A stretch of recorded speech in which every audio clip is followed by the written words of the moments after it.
బీసీలకు 42% రిజర్వేషన్లపై ప్రతిపక్షాలు తప్పుదోవ పట్టించినా కాంగ్రెస్ ప్రభుత్వం ఇచ్చిన మాట ప్రకారం ముందుకెళ్తూ ఉందని మంత్రి వాకిటి శ్రీహరి స్పష్టం చేశారు. ఈ విషయమై ఆయన హైదరాబాద్లోని గాంధీ భవన్లో మీడియాతో మాట్లాడారు. తమ ప్రభుత్వం చిత్తశుద్ధితో పనిచేస్తుందని తెలిపారు.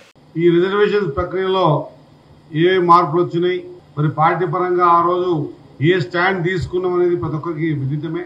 సంవత్సరం కించి ఈ రిజర్వేషన్ ప్రక్రియని ఏదైతే రాహుల్ గాంధీ గారి ఆలోచన విధానం ఉందో, రేవంత్ రెడ్డి గారు ఏదైతే ఇంప్లిమెంట్ చేయాలనుకుంటున్నారో, రాహుల్ గాంధీ గారు మన ప్రియతమ ముఖ్యమంత్రి రేవంత్ రెడ్డి గారు ఆలోచన విధానం ప్రకారంగా 42% కట్టుబడి ఉన్నాం.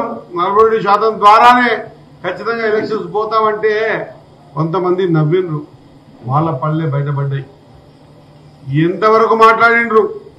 కాంగ్రెస్ పార్టీ మోసం చేస్తుందన్నారు, చేయలేంది ఇవ్వలేంది ఇస్తుందని అన్నారు.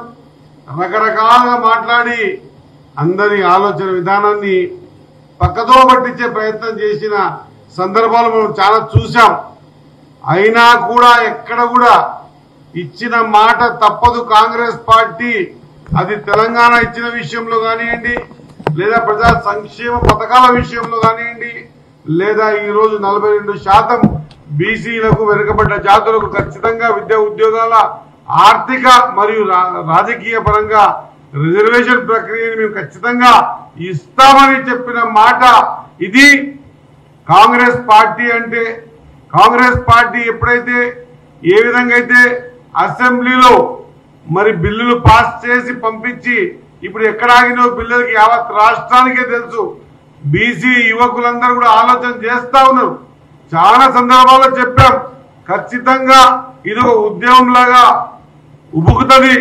ఆ రోజు ఖచ్చితంగా బీసీల ఆలోచన విధానాన్ని మీరు గాన అదే ఆ మార్గం నడవకపోతే రాబోయే రోజుల్లో ఖచ్చితంగా మీరు సమస్యలు ఎదుర్కొంటారని చెప్పాం.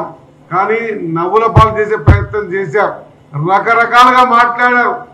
ఇది కాంతి అని చేశారు, బట్టకాల్చి మీదేశారు. కానీ ఆ రోజైనా ఈ రోజు వాదనతోనైనా లేదా మొన్న సుప్రీంకోర్టులోనైనా పార్టీ స్టాండ్ ఇది. రాహుల్ గాంధీ గారి మాట విధానం ఇది. రేవంత్ రెడ్డి గారు మన ముఖ్యమంత్రి గారు తీసుకున్న నిర్ణయం ఇది.